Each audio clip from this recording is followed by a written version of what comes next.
مساجد کی جانب ان کی زیارت کرنے کے ارادے کے ساتھ سفر کرنے کی اجازت صرف 3 مساجد کے حوالے سے دے رکھی ہے کہ 3 مساجد کی طرف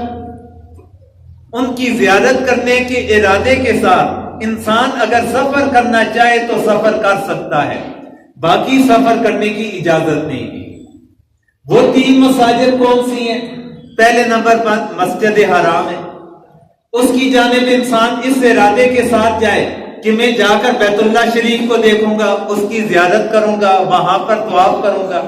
اسے دیکھنے کے ارادے کے ساتھ دنیا کے کسی بھی کونے سے آ کر انسان سفر کر کے وہاں پر جاتا ہے، اللہ تعالیٰ کی طرف سے اجازت ہے، حضور اکرم صلی اللہ علیہ وسلم نے طویل اجازت دے رکھی ہے۔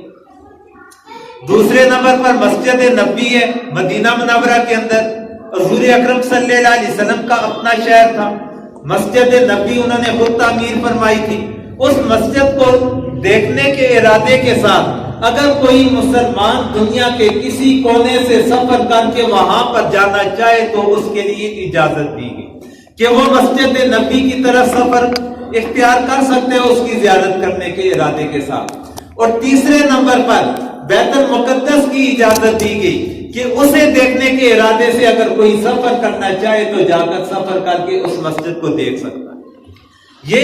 ان 3 مقدس مساجد کے اندر اس کا شمار کیا جاتا ہے کہ جن جگہوں پر سفر کرنے کی اجازت دی گئی وہاں پر جانے کے لیے، انہیں دیکھنے کے لیے اس ارادے کے ساتھ جانا چاہے تو انسان جا سکتا ہے۔ اتنے